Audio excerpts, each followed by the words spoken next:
What's up, everybody? Welcome to the channel.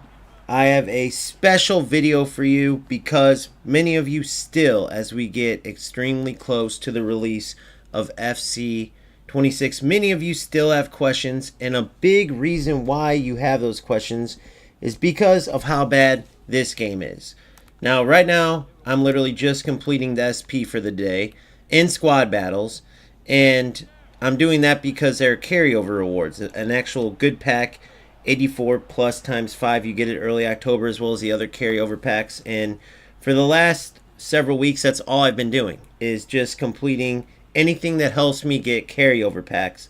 The reason why I haven't been playing FC25 despite for the first time ever packing Footy's Ronaldo, packing Hullet, the 99 Yamal, 99 Mbappe, Ronaldinho 99 I got from completing the Gritty to Glory Cup. I mean, these players are incredible, but yet I'm just finishing these easy squad battles SP challenges. And why is that? Because FC25 is so bad. So many players out there who are playing this are going, why would I ever buy FC26? I can barely deal with playing with the best players in the game right now. So how would it make sense to buy the new game? And that totally is logical, right? The reason why, though, is because you have to understand what exactly went down. Basically, I won't explain it all because some of it's broken down in this reaction video we're about to do. But the money on EA Sports' side was affected by the game being so bad. And this has been a long time coming. The past several years, EA Sports has been literally just ignoring the player base and delivering us trash. But every single year, their money was fine, clearly. And that's why it took so long for them to do anything, because everyone would complain, talk about what needed to change. But then players would still buy the game, players would still buy packs, and we would suffer through nonsense. And FC25 literally was just the last straw. It got so bad that players finally stopped spending money on packs. Players finally decided we are not going to even play the game anymore. So the numbers took a hit, which, if you know anything about sponsors, when the numbers take a hit, so does the money sponsors are willing to pay EA Sports, to be part of the franchise. When the franchise is crushing it, then of course their sponsors are willing to put in money.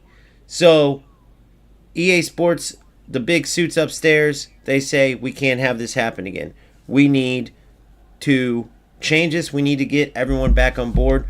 So they go downstairs to the actual devs, the actual game makers, and say, do what you have to do. Well, what do they do then? They know they have to start listening to us because we're the ones who give EA Sports the power. We're the ones who give them the money to be as rich and successful as they are. If we stop buying the game, if we stop playing, then they're nothing. And so every single thing that EA Sports did after that, all the fixes, all the improvements that you're about to see we're going to go over, came from the player base. And it's not like we just started speaking up. It's just EA Sports just started listening, because the one thing that changed is we actually left the game. We actually stopped buying store packs. Even content creators finally said enough's enough, because for a long time they were just still making their content, ignoring a lot of the issues, because it was bad for business if they'd say, hey, this game that I cover that I want you to watch and play while you watch me play, don't play it, it's terrible. Of course they weren't going to say that, until finally it was like everyone had enough, even the content creators, even the most, what I would call POS content creators that clearly are just worried about clicks and views, even they were doing their part. So with that being said, for those of you who don't know the details, who don't know exactly what's going to make 26 better than this nonsense that you're seeing right now, to where the gameplay is actually fun. So next year when we're at this point, we're not just playing squad battles to get the carryover rewards. We're actually still enjoying the game. We're still playing rivals and champs all the way to the last day, because that's how it should be. The gameplay should be fun. It shouldn't feel like a chore just to get rewards. But because FC26 looks so good, because I couldn't put down the beta, I'm completing these rewards because I know that I'm going to be part of that player base that helps those players understand, right? why the game is now good, and so we can start spreading the word and keep it that way. And what do I mean by that? As the game got worse and worse and EA Sports wasn't listening to us, right? The rats started taking over. But even the skilled players, or the players who were enjoying football, started to be part of the problem because they stopped worrying about playing football. They saw the shortcuts, they saw the nonsense that some of these rats were doing, and then they proceeded to play like that. And then it spread like a cancer, right? If we, the skilled players, the players who want a good football game, who play this because we love football, who know that we spend a lot of hours in this just like we do in real football and other things, so we're going to put our time in to get better, and we don't want to lose to some idiot that's essentially cheating or ruining the game. If we all stick together, continue speaking up, continue to play the game the right way, well then that will spread, and we will no longer have rats that are able to essentially infiltrate a trash game because of a lazy developer and make it 10 times worse, right? So I'm glad I became a content creator when I did. I'm glad that I was able to speak up at the time that I did, right? I mean, from the start, I literally left the game. I was playing UFL, I was playing eFootball. I wasn't one of those players that was BSing my community just for clicks and views, even though I was newer. I was deadly honest about this game and the other football games. Who, you know, this video isn't about that, but they totally choked. They had a chance to step up, and they didn't. And so now we have EA Sports that was able to essentially redeem themselves because their competitors were just as bad, if not worse, than them. And this video is going to show you exactly what EA Sports did to make FC26 so much better than this nonsense that you were just seeing. Shout out to R Green. I had no idea who he was before this video. Make sure you give him a subscribe because he does a great job here. I haven't really seen any of his other content, but judging by the work he does here, he knows what he's talking about, and bravo to him. Let's get into this now. Playing FIFA has the same experience as being in a toxic relationship. You're in the honeymoon phase for the first few weeks, but after a couple rough patches, you start testing the quality of your drywall. I'm honestly not sure if I spent more money on replacing controllers or packs since I picked up FIFA in 2010. The FIFA experience really took a nosedive in FC25. The gameplay was promising and people were actually having a decent amount of fun. But man, did this game morph into a sluggish and unbearable chore to play. The player numbers dropped considerably, the stock plunged, and EA started scrambling to stop the bleeding. Like Thanos getting all the Infinity Stones, EA unintentionally assembled every sub-community in FIFA to absolutely shred them over FC25. And all the issues get boiled down to one simple message: gameplay f***ing sucks. But boys, there seems to be a shift in the cosmos. Guys, I just received the most shocking news in FIFA's history. Apparently, EA started listening. Were we muted this entire time? But it wasn't the community screams that got EA's attention. It was the sound of their money counter going silent. The FC26 trailers and the beta experience is getting the community to see a glimmer of light at the end of the tunnel. And the extensive pitch notes isn't just a list of changes. It's EA's apology letter to the fed-up player base. But can we as a community fully trust EA after all their controversies and lies throughout the years? Are they actually going to deliver on their boldest promises? And most importantly, has FC26 brought enough value to be deserving of your cash? In this video, we will have a comprehensive breakdown of all the most important updates coming to FC26, so you can be as informed as possible before deciding on making the purchase. We will go over the revamps to game speed, attacking AI, dribbling, goalkeepers, defense, shooting, passing, and physicality. The marketing team definitely cooked up every FIFA player's dream with all the footage and pitch glitch notes, but we will look between the lines to see how truly good or bad these updates are. And after each major update, I'll be giving it a rating out of 10. At the end of the video, we will accumulate all the ratings and reach a final verdict. But before we get started, please leave a like and subscribe to keep the channel growing. I'm genuinely so grateful. Definitely leave that like and subscribe, guys. Real. This is some great work, and I love sharing this content too, man, because I had to spend a long time sifting through kind of what I was talking about earlier, the nonsense, clickbaity content creators that didn't really give a damn, that literally were just trying to get views. And when I was newer to the game, right, on the competitive side at least, after going through my playing career, then early in my coaching career, it was harder for me to tell. Now I can tell within seconds if someone's, just speaking a bunch of nonsense. But I'll give you an example. Team Hullet, they're a pro team. There's a lot of great players. But those guys would share tactics after tactics after tactics, and everyone was OP and the best, and you should use it, when in reality, just about every single thing they were sharing, they didn't really use themselves. It was all clickbait nonsense. Now, Team Hullet folded. Team Liquid bought them out. But those same players who are excellent players, and if you hear them talk, they sound like class acts. They sound like people that wouldn't be, what I'm describing. But if you go back and look, a bunch of the Team Hullet videos is a bunch of nonsense that if players truly followed them and like listen to their tactics and tips and stuff, they just get destroyed. But they can't just say, oh, here's the meta and give you one thing, because that's all done in one video. Everything was about video after video, more views, more money. So my point is, whenever I find content creators or good stuff that can help people, I want to share it so that you guys know, sometimes hearing things from different perspectives helps out too. A lot of this stuff you're going to hear I've already spoke about, but different people explain a topic in their own way. And so it's just different, I guess, coming from a fresh or a different point of view. So let's get into the actual improvements. Field solution ever attempted by a gaming franchise. We already know about the two different gameplays. Competitive is the one that we're going to be using in Ultimate Team. Whereas Authentic's more of, they try to make it realistic and more fitting for like career modes and stuff. And I can tell you from the beta, if you watch, Authentic is going to be good for, I'll give you an example.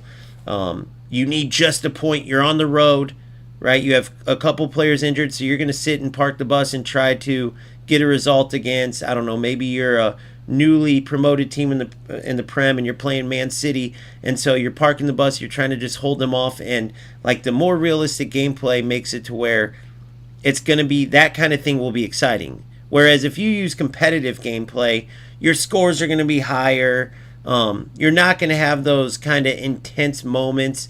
It's not going to be as fun if you do have to park the bus because your team's just totally outmatched. Or maybe you're in a cup game where you're playing a lower team and you have to try to break down their defense. And like the way that it feels, and you'll see what I'm talking about when you play it, it fits that type of realistic challenges and realistic obstacles you have to face game in and game out. On top of all the additions off the pitch, they do a great job with it. And then competitive, that's what he'll be talking about, and you'll see, man. Let's just put it this way. I'm extremely happy, but that's just me. You guys want to know what the details are that makes me so happy and excited about the next game? That's what we're getting into. There's one, the gameplay speed.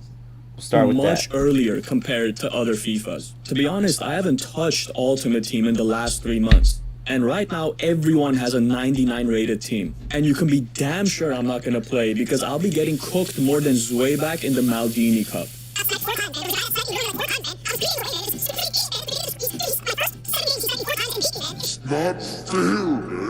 Another concern I had was how apparent this gameplay speed boost is going to be for regular gold cards. Luckily for us, the people playtesting the beta are reporting the good news that every single card seems to be much faster than in FC25. Good job, EA. You get a gold star. Just please, for the love of all that's holy, please don't patch this into oblivion. Like Sandy hibernating in the winter, it's best to leave some things alone.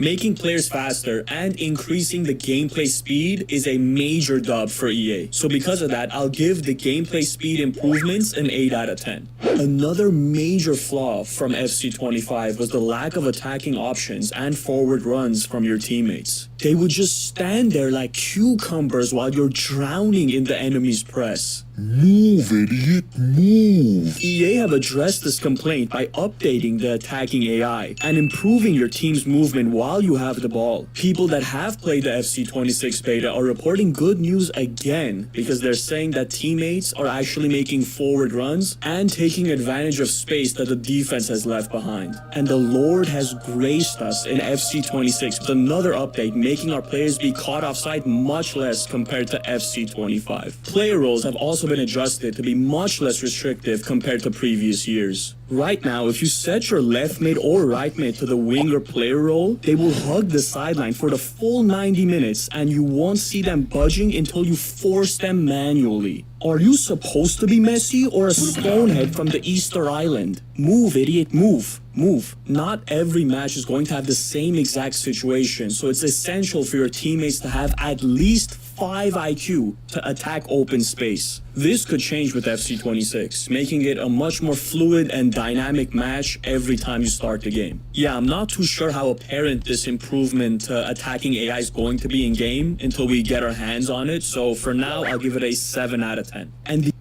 Fortunately, I can speak on this here, okay?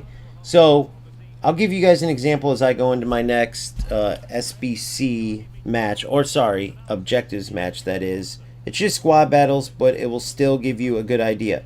So, when you're playing FC25, right, one of the worst things, if you're playing PvP, and versus AI, but it really sticks out in PvP, is that the AI marking is absolutely horrendous. That's why the 4213, once Anders Vergang made it popular, it never left as the meta, because all you have to do is rush in, win the ball, and if you don't clean, you can win tacklebacks, and then spam through balls like this. If you notice, as Mbappe's making that run, there is no AI coverage. It is the same thing in PvP. What he is saying is correct on both offense and defense, right? All your players do, even as you see here, is run in straight lines. But it works out in the 4-2-1-3 offensively because the players are naturally in a good place, as you can see there with Ronaldo's run, just to be able to receive the ball and go in on breakaways.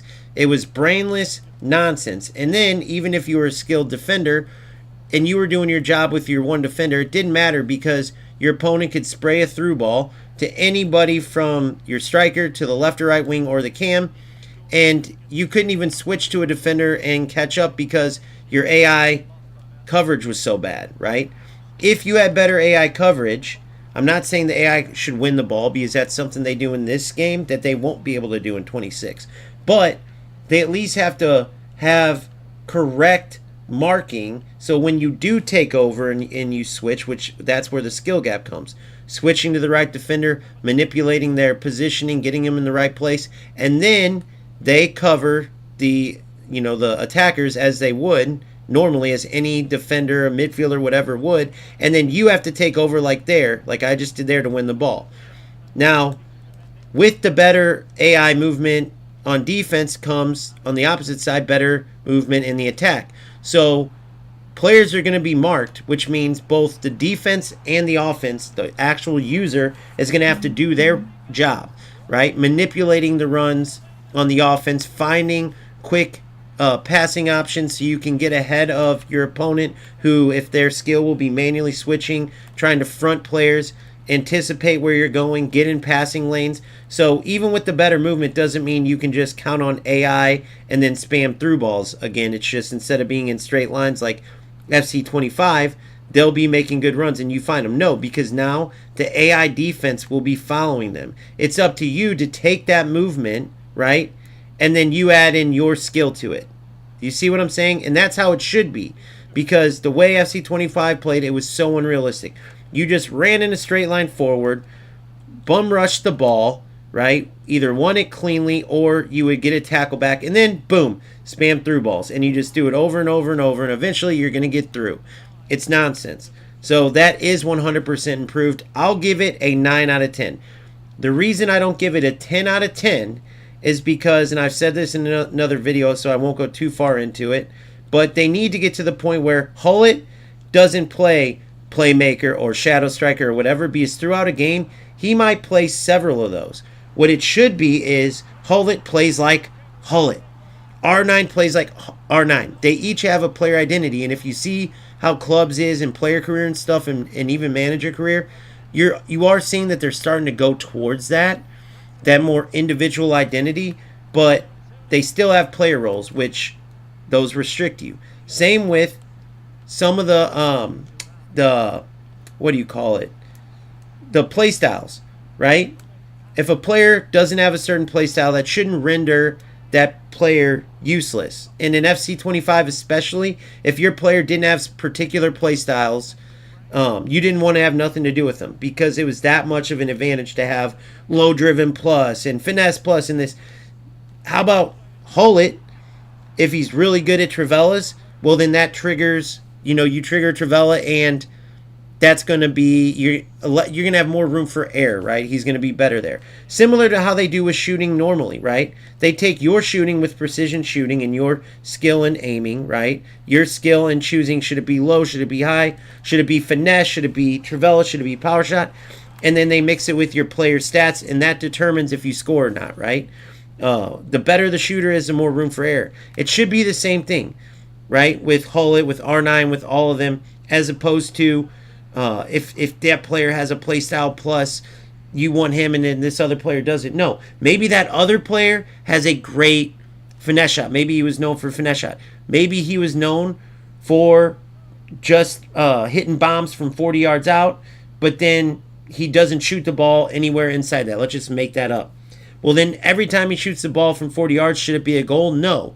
But he's going to have an increased likelihood when you add your skill, your precision shooting, you adding the correct power, that player is going to have an increased likelihood for scoring goals from far out. Whereas another player from 40 yards, they don't have a prayer because they never really did it. That's how you incorporate these players and what they did in real life. I'll give eFootball credit. A lot of the movements in the way their legendary players, their icons, whatever, play are true to life. And the players actually are valuable just like they were in real life, as opposed to in FC, like players like Xavi.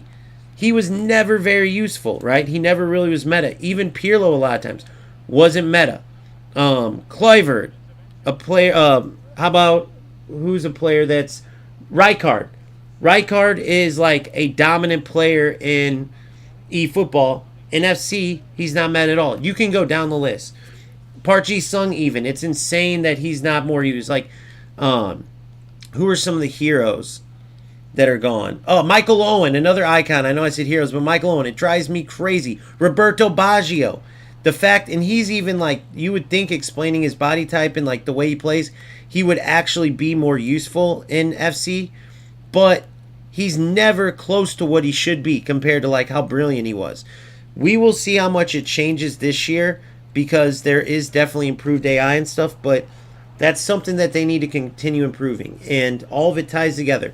The better they hit the mark on icons, heroes, and even just your regular players, the better they're getting at, creating actual player identities and being spot on with them. And then eventually they can get to the point where they don't restrict us at all with play styles or player roles. It will just be your general team play style, right? Whether you want to be more possession based, more counter based, stuff like that, then your players will kind of play within the team how you want your team to play, but using their player identity, the way a Hullet would play possession, the way a Hullet would play in a counter, 4-1-2-1-2 narrow, or whatever the situation is.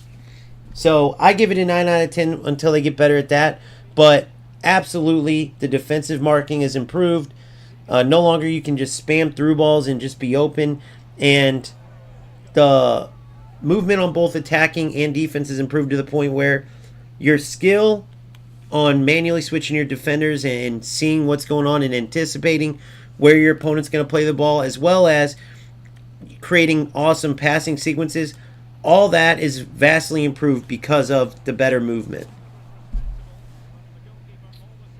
Let's get back in now.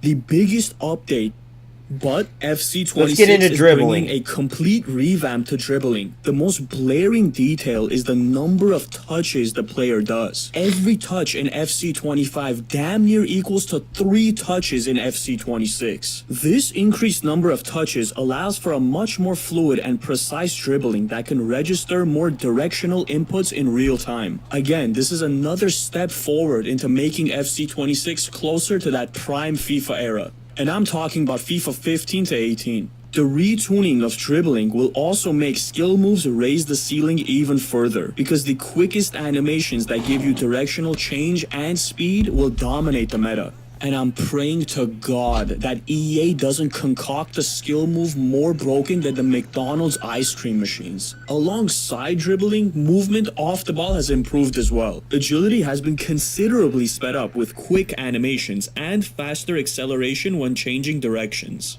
Look at these movements. Oh my man, finally I don't have to buy my players from the fridge aisle of my local Best Buy. Snappy, quick, smooth. We love to see it. EA has also reverted back to 3 acceleration types from the 7? All right, so you heard how he explained it there, some of the improvements, and I also want to talk about the physical dribbling, which is going to be awesome for players who are bigger, and typically they are extremely, I guess, stuck in the mud sometimes, and even though the smaller players were, but extremely, can't believe the word is on the tip of my tongue, it's a very obvious word, clunky, my goodness. So for years, the bigger players, no matter how good they are in real life, have been clunky, and therefore they've been passed up, just like the slower players. And I'll tell you this, even though we're talking about dribbling, same with the speed. They've made it more in FC26 useful for players to have skills such as passing, which was for a long time. Like FC25, it was so linear.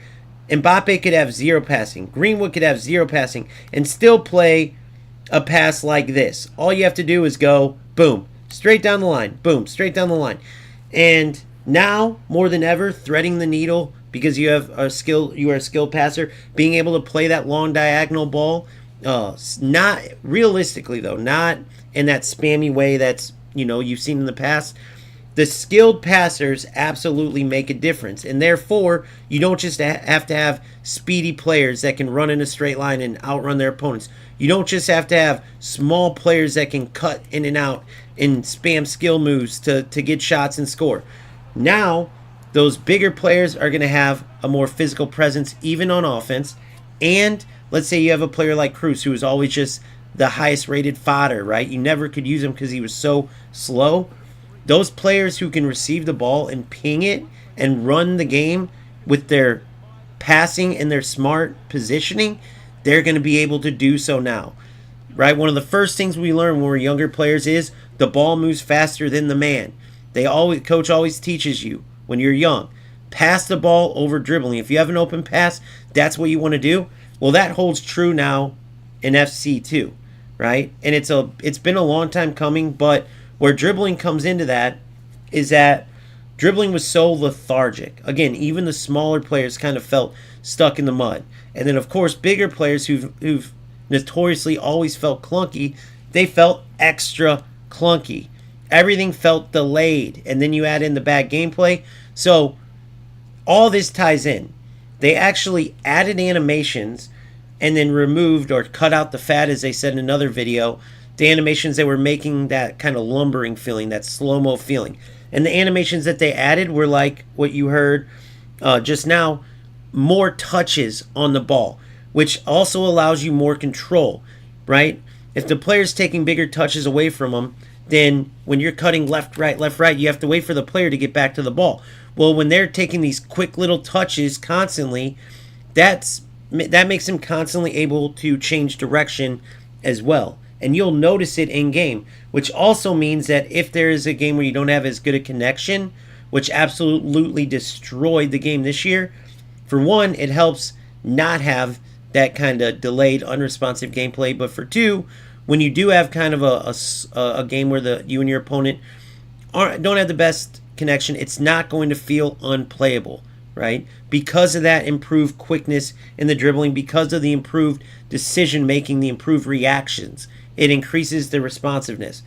I don't have all the technical explanations for this stuff, but if you played the beta, you know what I'm talking about. And even if you didn't, search right now FC beta gameplay. Make sure you don't watch the authentic. It's got to be like a beta leak from Rivals game, and you will see what I'm talking about.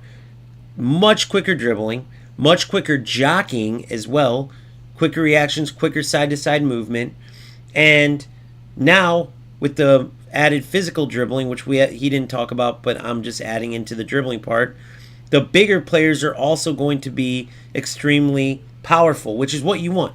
You don't want to just have to go get your Messis and Neymars and small. If you like Haaland, you like Lewandowski, you want them to have their skills too that make them useful. And without a doubt, I can tell you that the more physical dribbling, that enforcer playstyle, with which if you have like enforcer playstyle plus you have the highest improvements on that physical dribbling, it's going to be powerful to the point where they even had to go in and nerf it just to make sure that those bigger players weren't even better, even more powerful than those smaller shifty players, which is a good thing, right? We want those bigger players to be equals to the smaller players, so it's more realistic.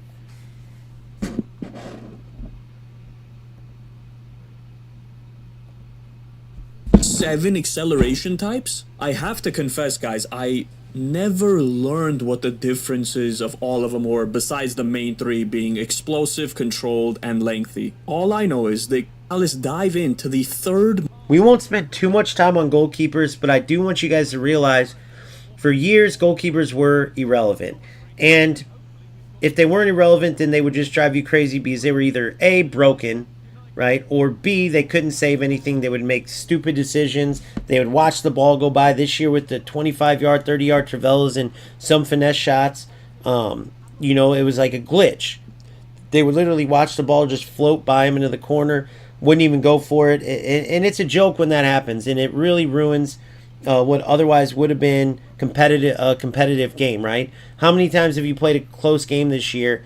You're playing shutdown defense only for your opponent to get one of those 25-yard Travellas, and then they'll just go for that over and over. How many of you have played an opponent that no matter what, they'll pull up on what could have been a breakaway just to take a glitch shot from that angle, and even if your keeper would have saved it based on the way they literally stopped and telegraphed their shot, you might even move your keeper and still nothing. It's complete nonsense. And the improvements they made on keepers, as well as the improvement they made on pairing, which we'll hear about here shortly, it makes goalies more important than ever. When you're choosing what goalie you want in play styles such as far reach or rushing out, to close down an attack or potentially stop a breakaway. All these things matter more than ever now. And we also, on top of that, don't have to worry about goalies just pairing the ball right into attackers' path. I mean, it's the best of both worlds with fixes. Both your keeper is going to be improved, and also when you're shooting against your opponent's keeper, it's going to be more realistic, challenging, but fair. Most important update coming to FC26, and that goes to the goalkeepers. Rebound goals and absolutely brain-dead animations from goalkeepers makes me want to redecorate my room with a sledgehammer. Now that we ruptured EA's eardrum about horrible animations and stupid rebound goals, EA discovered an ultra-complicated way to solve this extremely difficult issue. After years of testing, experimenting, analyzing, and retesting, EA finally figured out the revolutionary solution. So the ball goes out. Did I read that right? Yeah, the ball just goes out more now. That's it. Ball go out. Ball go out technology. They've implemented ball go out technology now that we've never had in the past. Or could have figured out. We had to use ChatGPT 6 to actually come up with this. But all jokes aside, this actually could be a good solution. Although it took so many years, it could reduce rebound goals and overall frustration with that. So it 100% does. It works out. And it doesn't look as unrealistic as you might think, which is why they say they waited so long, because they didn't want it to be unrealistic. But it does work out. That's all I'll say. You'll see for yourselves, but I actually give that a 10 out of 10. Because there were players, anything rats can use to take shortcuts and that they take out is great. And players were getting to the point where they knew they weren't going to score. They would take 30, 40-yard shots from stupid angles, knowing that the keeper would typically just put the rebound right into their, other player's path for an easy tap in. All these things gave opponents ways to score goals that they didn't earn without even coming close to breaking down your defense. Goalkeeper positioning has also been touched up, and please just watch the FC25 example. What is that? What the fuck are you doing, idiot? It's even worse than dumbass? that a lot of times. Where are you going? Where are you going? EA definitely knows what they put us through all these years, looking at the example they gave. Reduced rebound goals and smarter goalkeeper animations are definitely great improvements to the gameplay, although long overdue. So I'll give it an 8 out of 10. Now moving on to defense, EA seems to have registered what the major issue was. Give me the ball when I make a successful tackle or interception. I don't care about DDA. I don't care about whatever the score is. I don't care if I'm up 2-0. Doesn't matter. I don't care if it's 50-0. When I make a successful tackle, give me the ball. There were too many bounce backs, tackle backs, and rebound backs. Backstreets back? But I thought this was addressed in previous FIFAs. Was it not? I've heard this yap before. I guess when DDA kicks in full gear, that shit flies out the window. I don't care how much code you put in, that shit doesn't matter to DDA. That doesn't matter. And if you truly think DDA is not in the game, you haven't played Ultimate Team long enough. I can smell if I'm gonna win the game or not from the first 5 minutes. I swear to God, the people that know. Another very positive thing written in the pitch notes is that tackle spammers are going to be punished First of all, with heavier animations. again, make sure you subscribe to R_green. Funny guy, knows his stuff, but we're not all going to agree with everything. I humbly disagree wholeheartedly. And I know actually some of you, I can't remember exactly who, in my Discord, it might be Kami, but there's those that think that there is scripting in EAFC, and it's unreal to me, because if you play eFootball, then you truly know what scripting is. I mean, it 1000% exists over there, and they don't even deny it. EA Sports has long denied scripting, and I never have felt like there was scripting. Now, I felt that there was nerfing players. For instance, I did think when, I guess you call it a myth. They say it's a myth. I think it's, even if EA Sports denies it, I think it's 100% facts. But when you would play with a gold team, right? Even if your opponent had a 10 times better team than you, it didn't matter, because they would be nerfed down to your level. So you would see players a lot of times use this, where instead of using the top players, they would be way behind the power curve, use a full gold team, and they were actually the hardest to play against. Now, this stopped, I want to say 22 or 23, right? I noticed it a lot then, and sure enough, every time I would play these gold teams, they were extremely difficult. My players just felt like they weren't themselves. They weren't moving. They were stuck in the mud. The game felt terrible, but it wasn't in the sense of like, okay, you had bad connections, so the laggy gameplay's causing. No, it was literally like the players were just nerfed to the ground. Like, instead of, let's say, 90 rated, they played 70 rated, right? Instead of 99s, like for instance, if I had this team, they would literally play as if they were a silver team, not even a gold team. They didn't even feel like it matched. It was ridiculous. And so you would have to limp through these games against these lower level teams. So I get we can't trust EA for a lot of reasons, but let's just look at that one alone. They say that it never existed where you could use a gold team and it would nerf the other team. I don't believe them. Now, again, I want to reiterate. The DDA, the scripting thing, I do not agree with. I do not agree that when you turn on a game, they know which players won or lost. I don't think so. I think the game has so many shortcomings. I think the inconsistent gameplay, I think those type of things make players think it's scripting, but I truly don't feel like there truly is scripting, right? That's not taking EA Sports' word for it. That's literally just years of playing. The closest that I've got to that is, like I said, when there's a way lower rated team. It used to be like the gold team glitch or whatever they would call it. The higher rated team would be nerfed, right? Now, maybe that still does exist and I just didn't notice it. But instead of being gold teams, it was just like maybe I face lower rated teams. Like I have a team full of 99s. If I play a team full of 90s, maybe that would still happen. I don't know. I haven't seen it for years, and maybe I just didn't notice it because they're not using gold teams. But that's my take on it. I just wanted to make sure I said my piece on that. You can let me know what you think. Do you feel like there is scripting still? How about that gold team glitch or whatever you call it? Did you ever experience that yourself? Do you think that's real? Do you think they're both real, scripting and the gold team glitch? Just let me know in the comment section. I'm interested to hear your feedback on that.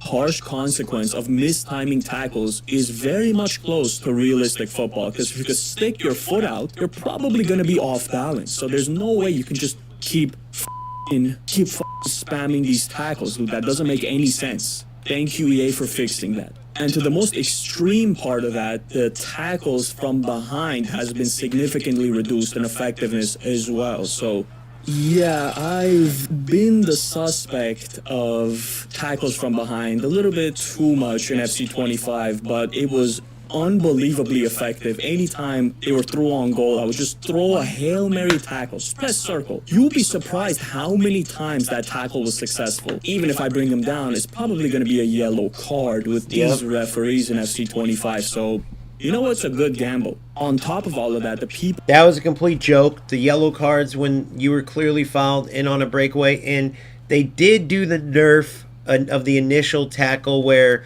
you would just shoulder barge from however far away you were and the player would just close the distance and win the tackle.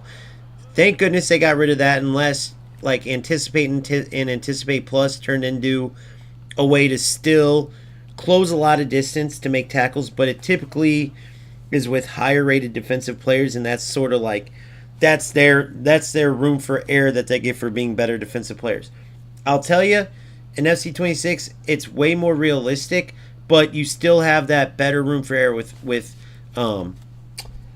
tackles, right? Especially with shoulder barges. So let me explain. If you're doing a tackle, all right, so the opponent's got the ball. Now watch, I'm going to press tackle. So I won that ball there because Scott's got 99 defense. But let's say I take Mbappe and do the same thing. Hullet's got great defense too. Now all these players almost do. But let's say I'm going to bring Mbappe back and do that same thing. You're going to see he's going to kind of lunge. I'll do it with Yamal. Hopefully he plays it short. Yeah, watch. See what I'm saying? I'm not automatically going to win it. Right? And same with shoulder barge. If I just press a shoulder barge, I'll give the ball away, with Ronaldo, unless I time it perfectly, which again, that creates a skill gap, unless I time it perfectly, I'm going to miss it because Ronaldo's not a defensive player. Okay? But if I do it with my defensive player, watch this. See that? How it was perfectly timed by Beckenbauer? That's still going to be there. If I did that same thing with R9, I would have missed that totally because I was too far away. I'm going to try to come do it here. Right?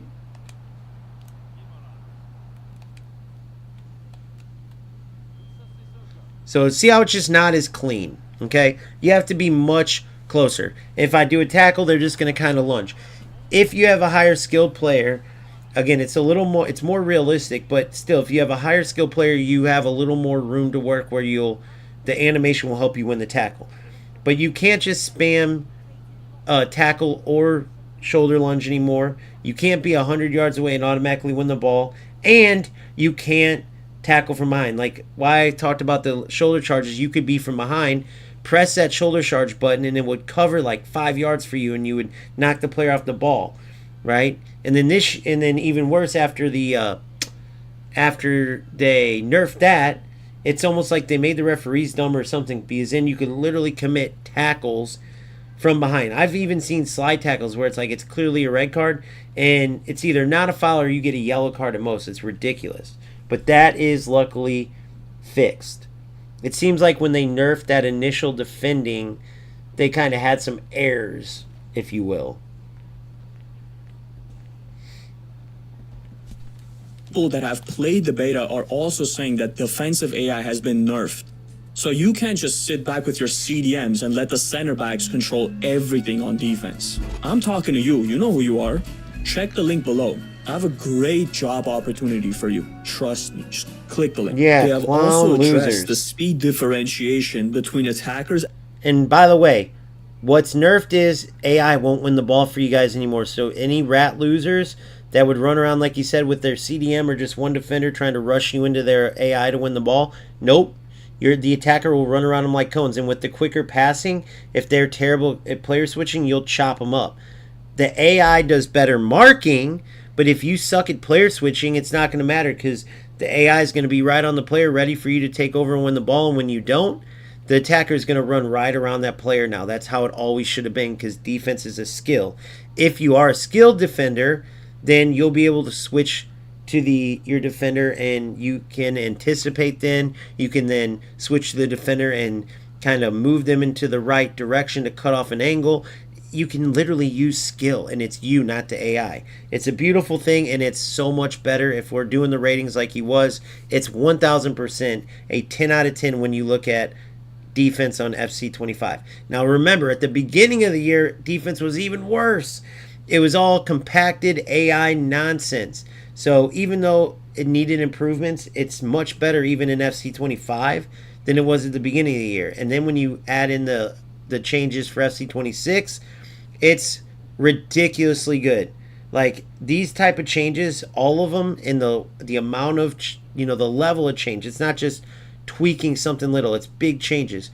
It's just unprecedented. But again, don't pat EA Sports on the back. They're only doing this because they lost money and they're years past when they should have done these fixes. And defenders for FC26. Now your 78 pace Van Dijk card is not going to keep up with Mbappe. This is like saying your sister's Volkswagen Bug is keeping up with a LaFerrari. It just shouldn't happen. Reduced tackle spams, tackles from behind, and the speed differentiation between attackers and defenders are great improvements again coming to FC26. However, because of the nerf to defending and such a major boost to attacking, I feel as though attacking is going to be overpowered in the first few weeks of FIFA until they start tweaking defense again. So because of this, I'll be giving it a 7 out of 10. Now jumping into the...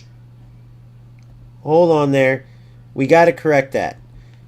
Defense is also improved, right? And I don't think he realizes. So the jockeying, he talked about the AI marking is improved, or maybe he didn't, but he was talking about AI being nerfed, but it's only them tackling the ball that's nerfed away, right? That's it. Just them tackling the ball. Not that the marking has been buffed, if you will, or now it exists. I would say in FC25, literally AI marking almost didn't even exist.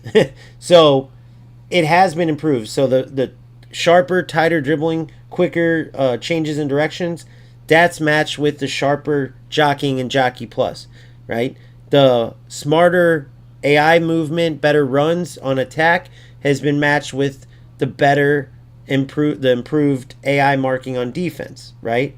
Then the way players would get around actually having skill defense by parking the bus and then trying to run around with one player, usually a CDM or a CM, to try to chase you into their AI to make the tackle. That's gone because now they actually have to use the player and win the ball themselves, which means because the tackling has also been nerfed to the point where it's a skill, it's a timing thing, and it's also a choice, tackling or shoulder charge. Now you can choose instead of advanced defending, right? I'll actually show you this right now. I had to go back into the videos, but I want to show you this here. Settings. I'm going to exit here. If I go to settings right now, there is advanced defending and then I forgot the other one. We'll see it in just a sec. So if I go to game settings, you see I have precision, time finishing off because it's not going to be in the game next year. So no point in getting used to something we can't use. And I'll go over all these settings with you in a different video so you have the right things from the start. Advanced defending, then there's tactical. Now, a lot of people, including Neil Guides, I trust Neil Guides, I think he's a great content creator, knows the game. He's like, now more than ever you can use tactical defending, right, where they'll choose. So it says advanced defending gives you the freedom to choose your tackle, whether O to attempt a stand tackle or X to attempt a shoulder charge or shoulder barge or shoulder challenges, it says, right? Tactical defending allows you to time your tackles and maintain your position. It will contextually choose, depending on a player's position, between a stand tackle and more physical tackle, right? So you literally just press O every time, and it will choose the best tackle. Sounds like it may be better, since you are able to use it. There's no restrictions to it in like Ultimate Team or whatever, but it's not better. And I'll tell you about why quick moves isn't better either, even though it sounds better. It's kind of related. Tactical defending is not better because there are times when you are going to want to actually use a shoulder charge. There's going to be other times when you don't want to use a shoulder charge. You want to use an actual tackle. And if you use tactical defending and they choose the wrong one, you're burnt, right? Especially if you do it with a player that's not as good defensively and you have the timing right to win, let's say, a shoulder challenge, and they choose to lunge their foot in there. Well, guess what? They choose the best tackle for that player in the moment or whatever, but that doesn't mean that they calculate how bad that player is at defense, the location you're at when you tackle. Maybe you're only close enough for a shoulder barge. I strongly suggest you use advanced defending. I've seen this, whether I'm explaining it right or not. If you use it, you'll see. I've seen this burn people. It's way better than when you have the choice. It's only 2 buttons, and you get used to them both and get used to which one you want to use in different situations. And of course, that's part of the skill too. Same thing with oh my goodness, I'm drawing a blank now. With shooting, they have precision, and then you can go low now, so that's good. That's even better for skilled shooting because people could start to use assisted shooting and spam green time finishing. So that was ridiculous. The quick moves, that's it. Just like with shooting. The quick moves, people think like, okay, well now players are just going to be able to go crazy and be like the skill spammers of the past. Which the skill spammers of the past, while it would be annoying and super unrealistic at times, the good thing about it was they had to actually have the skill and learn the commands, right? So if I go in here, I mean, look at the commands for some of these skills, guys.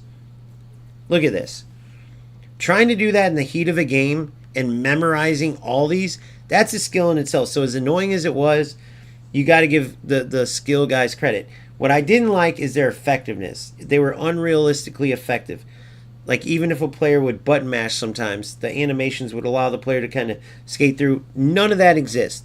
And when you use simplified skill moves, they choose the best move for that situation, but it's not like Vinny is going to all of a sudden do some crazy move that, you know, the player would have never learned on his own. No, it'll be like a simple spin move or something, right?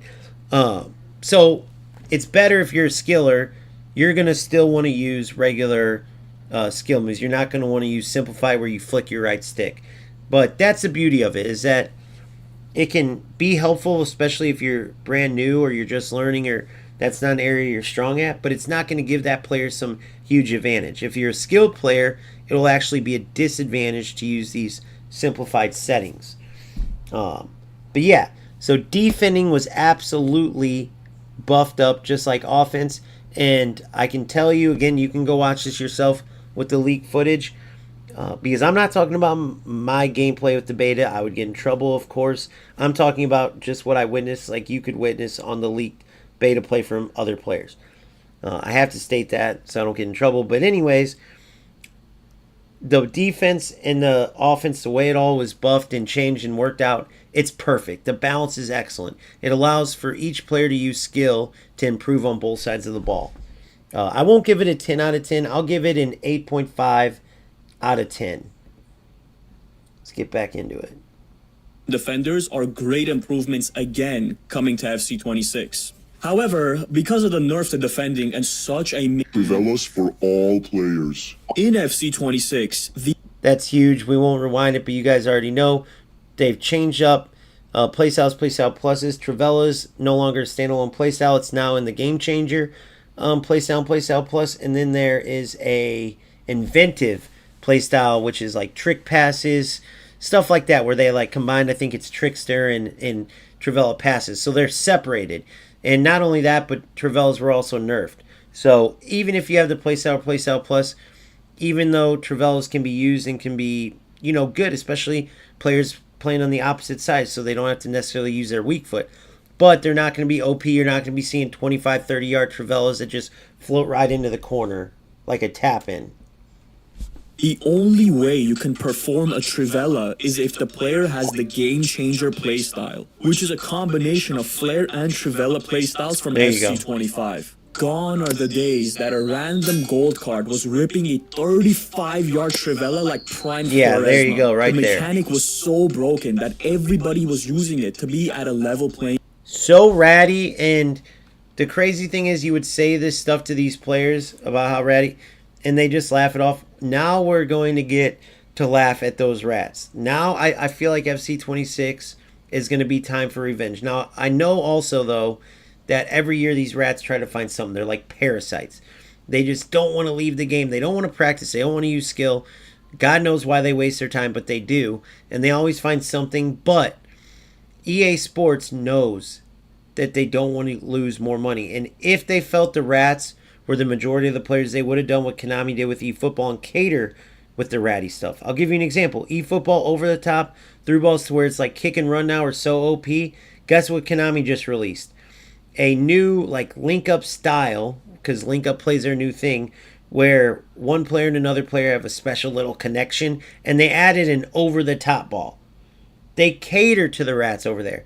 EA Sports clearly knows skilled players make up the majority of FC, and that's why they leaned away from the ratty stuff and directly into fixing everything that skilled players want fixed. Therefore, if there's any nonsense, you better believe EA Sports will be on top of it because they need their money. And they know that it's going to take more than just a good release. It's going to take not putting out a patch that ruins the game. It's going to take not leaving any issues that come up lingering.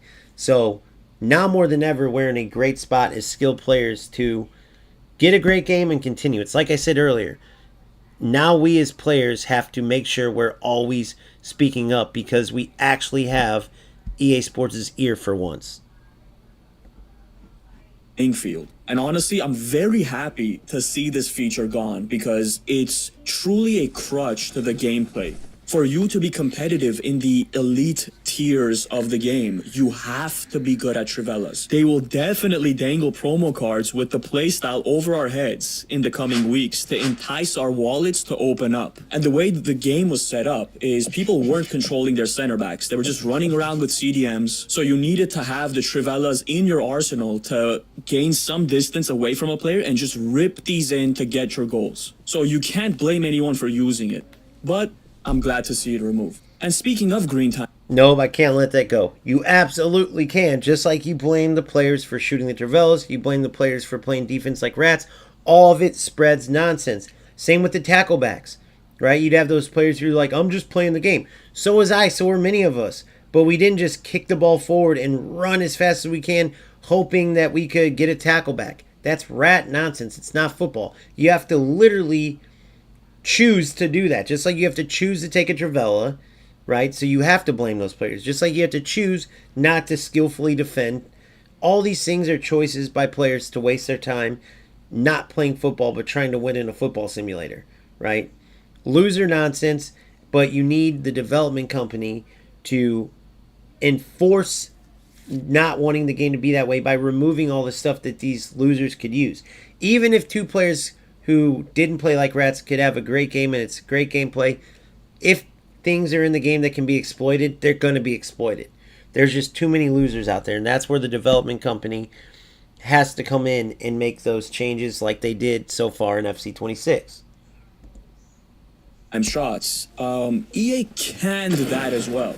In its replacement, they've added back the low-driven shooting where you need to press shoot twice to trigger it. But instead of just one way to do low-drivens, FC26 will allow you to make finesse shots, power shots, headers, and volleys all low-driven. Except chip shots, if any doofuses were wondering if you could do a low-driven chip shot.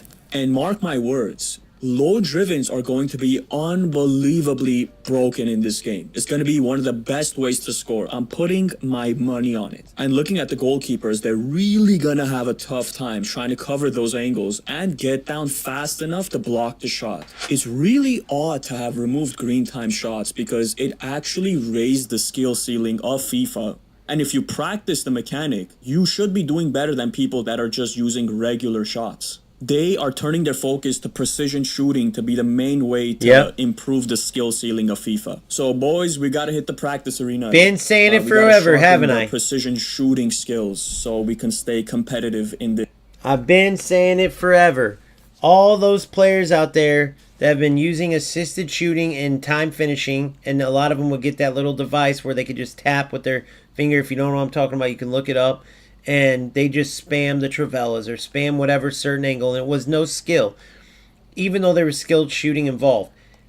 And then in FC Pro events, whether it was a ladder, Pro Cups, whatever, we had to use precision shooting. And I knew they weren't just going to keep it like that, where it was just the top players. It's a skilled shooting, scoring goals. It's it's like the central focus, right? It's how you win games. Of course, they had to make it like where you use the most skilled way, which is precision shooting. They couldn't keep giving assisted so much, like players getting rewarded for using assisted, then green timed, right? It was almost like they were cheating. They did the hard part with the AI, and then they did the timing. I'm not saying that didn't take skill and effort to learn the green timed, but when the aim part was assisted, it's so much easier. Try doing it with precision. So now all these rats who were using that nonsense, trying to take all the skill away from shooting, they're going to be so far behind the 8 ball. It's taken me years to practice precision shooting. Then you have some players who would use manual in the other games that they played. And those players, for instance, guys like Phil, Boomfa, who came over from like UFL, eFootball, where they would use the lowest assistance on passing, or they tried manual shooting or whatnot. They got used to precision shooting no problem because they never were tainted by using the assisted in FC, which is a huge plus.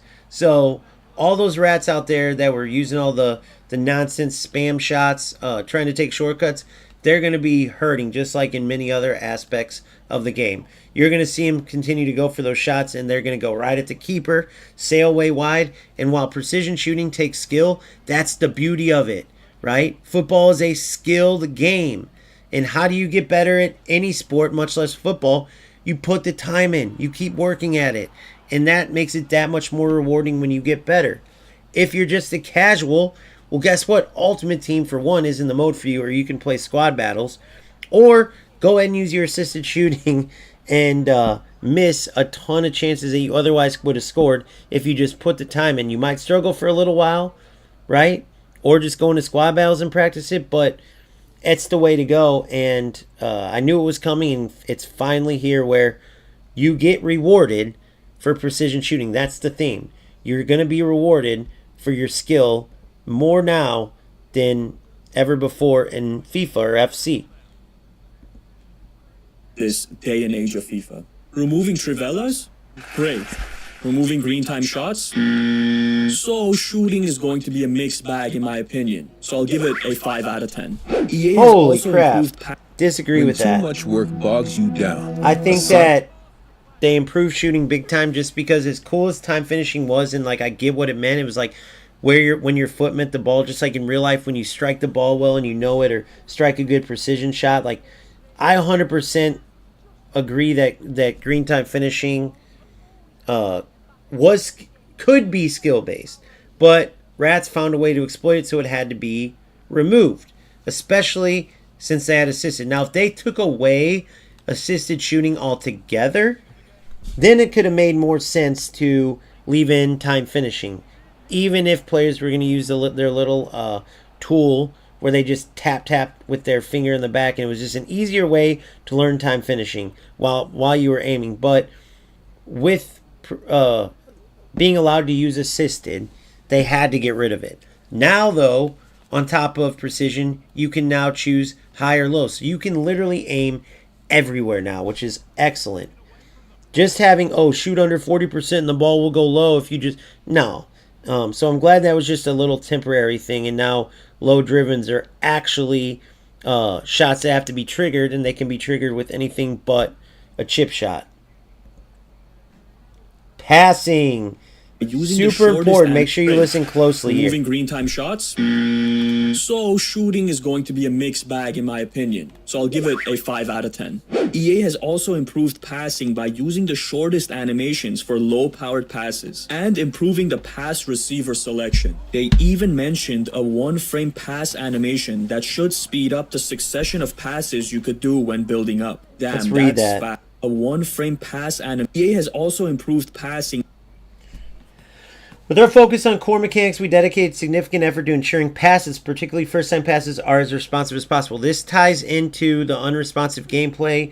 Whenever there was especially connection issues or something, for one, they took out the nonsense that would exacerbate that, and for two, they made it when you do have those games where the connection is not the best, it's still going to be playable. Whereas because of everything in FC25, the game is virtually, you know, because we still have to play it for, or at least if we want to play, you know, football right now, we don't play eFootball or UFL, we're stuck with this.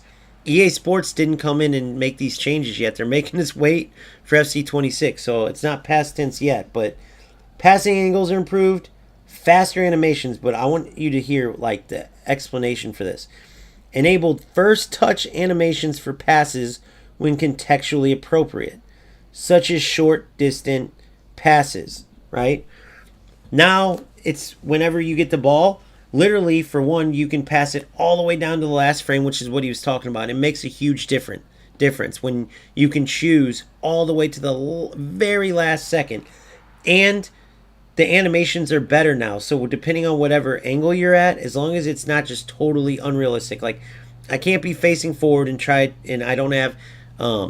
whatever, trickster, whatever would give me a heel ball, you know, ability, and then I can't, like, pass a ball behind me, or I'm facing the left and I try to pass a ball to my right. It's going to be a goofy pass.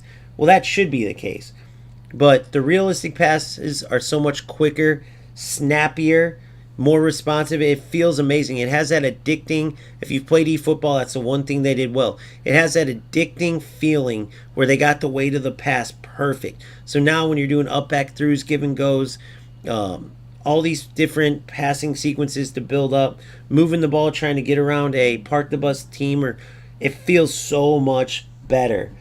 Passes behind, increased animation coverage for 135 degree and 180 degree passes, also allowing backheel passes to play contextually in these scenarios. There you go.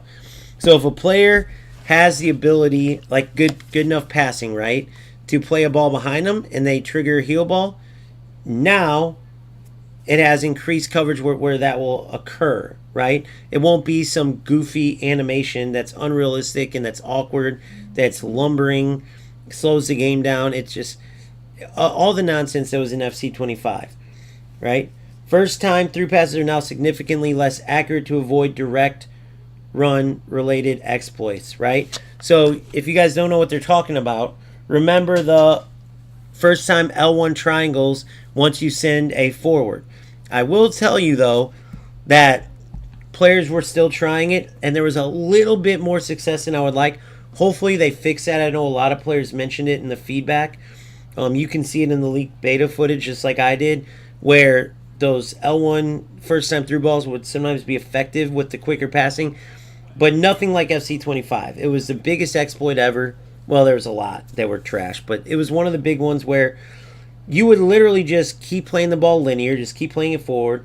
Once it got to your striker, you would just point backwards directly behind you and L1 triangle or just triangle. and the ball would go perfectly boot into a straight line for your other attacker to diagonally run onto it. Biggest trash ever.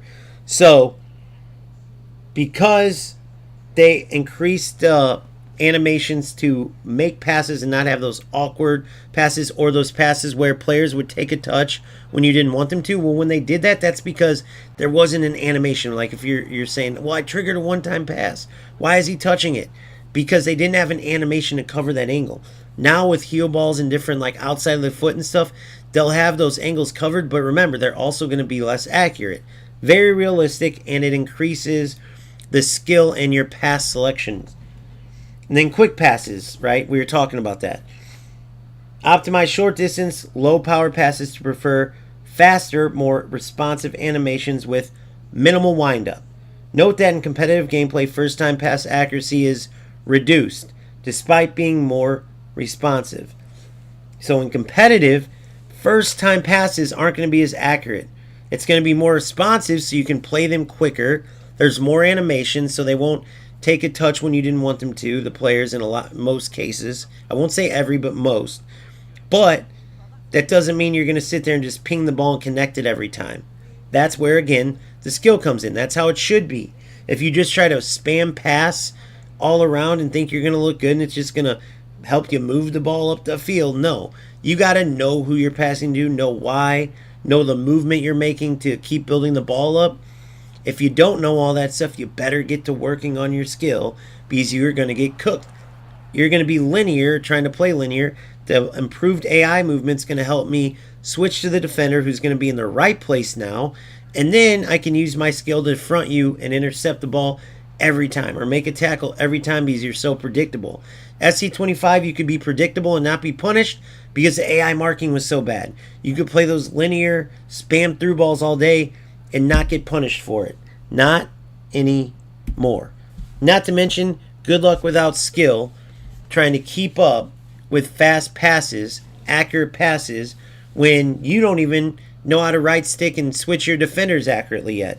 All you've been doing is using your CM or CDM to run around and chase players while your AI did all the work defensively. All you rats out there are going to be in a world of hurt on both sides of the ball, and defense is no longer going to be fun for you, I can tell you. I don't know how it was fun to sit there and let AI do stuff, but I promise you it won't be fun anymore.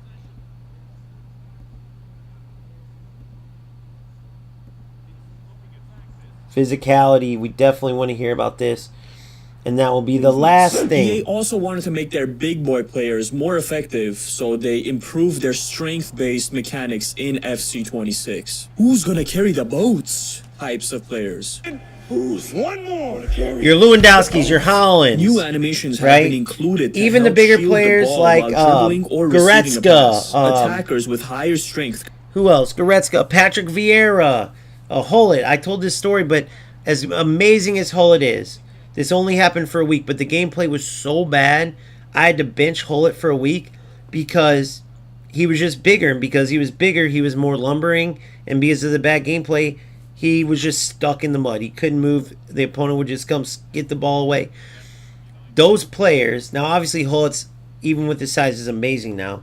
That was literally a week.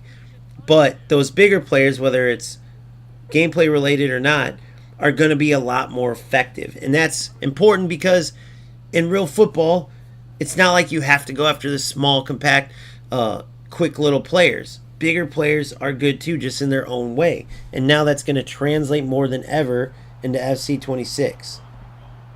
Can also get a new playstyle called Enforcer, which makes the shielding even more effective. I'm always happy to see mechanics that make slow but strong players more utilized in the game, because pace has dominated since day one. Balancing the meta where all players can have... Speaking of that, those who said, oh, they always try to make bigger players better, it never works. Well, it's exactly what was just said. They always try to do it by giving like lengthy, for instance, which is still in the game, but they simplified it down to lengthy, controlled, and explosive. No, mixed playstyles, if you will. But they try to do that. Like, oh, now that lengthy run with speed will make that player better. Well, guess what? Speed isn't necessarily the case for all the bigger players.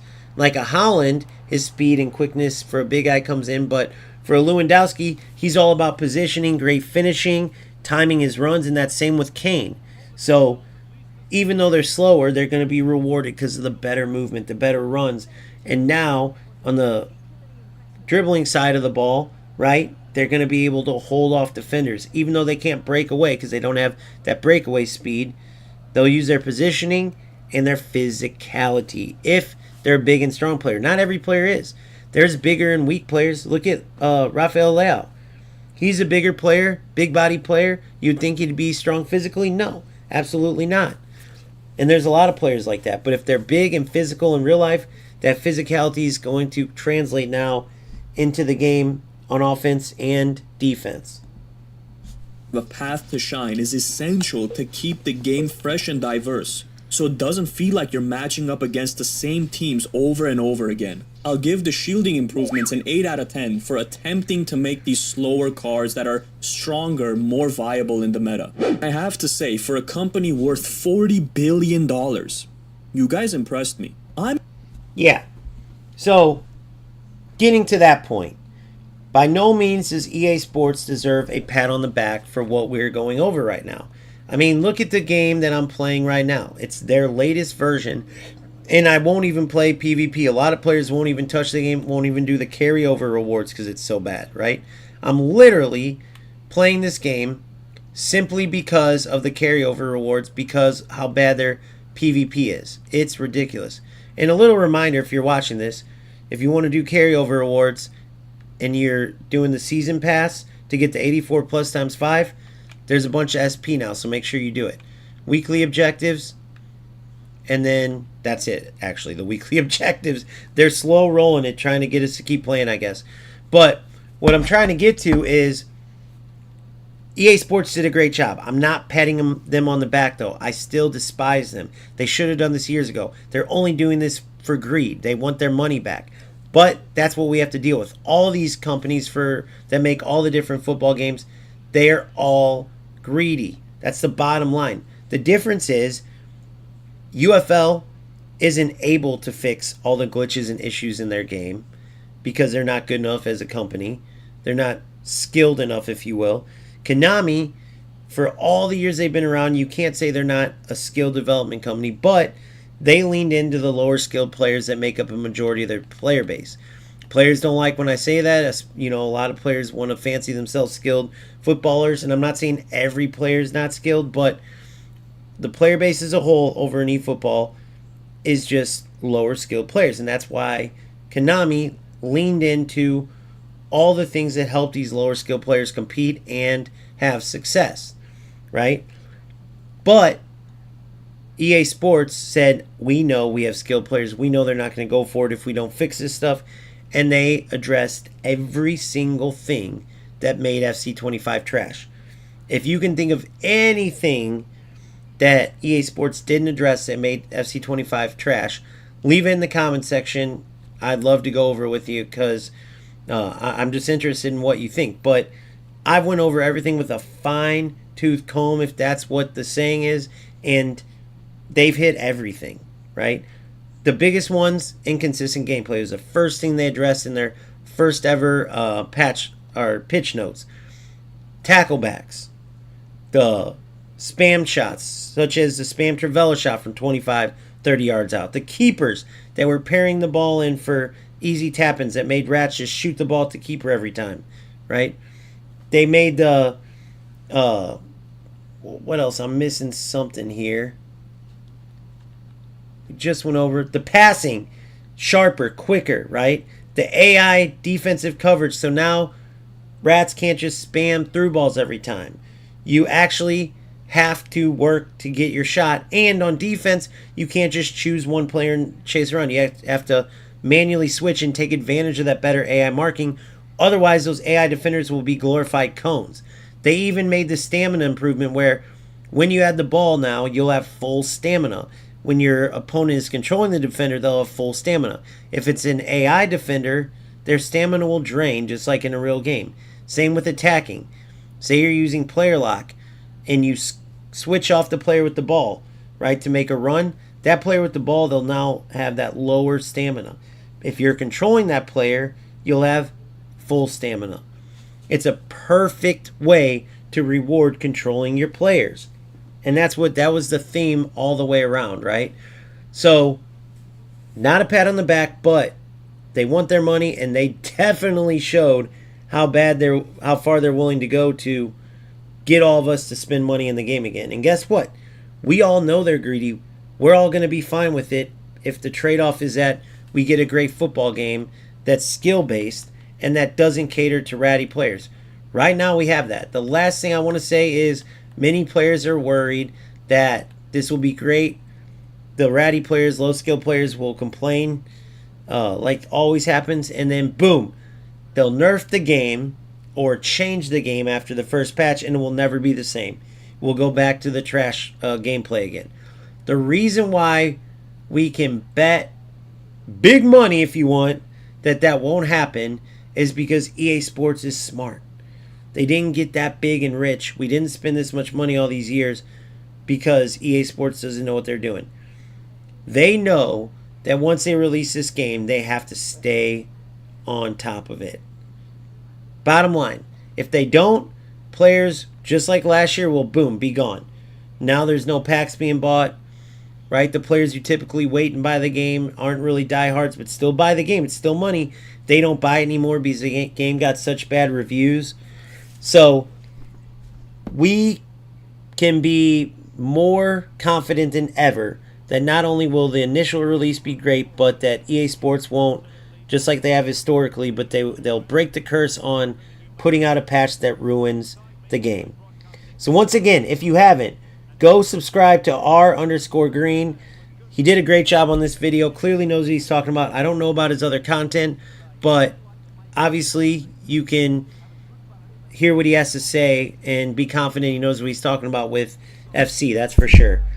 So thank you guys very much. I'm going to get back to this, just playing my squad battles game to finish these objectives, and I can't wait, man. The countdown begins. If you haven't been checking out my content, right now I've got videos lined up for every single position. They're not all out yet. If you're a member, you can see them now, but if not, over the next several days up to Sunday, I got every position covered for your starter squad list of players. It's important you note those players down. It's important that you have an idea who you want, so when you get the game, you can hit the ground running, and you don't miss out on good players because you weren't, aware they existed, and you don't make the mistakes many players make when they're building their starter squad teams. We go over all that, so check out all those videos, and if you want to support the channel, YouTube membership so you can get that content early, or Discord, $2.99 a month, all the help you can get, all the help you need. Any questions you have, 24/7, we're there for you. $2.99, it's literally worth its weight in value. Gamester FC, if you want to search Discord. If not, the link is in the YouTube bio. Thanks again, and I will see you guys soon. Peace out.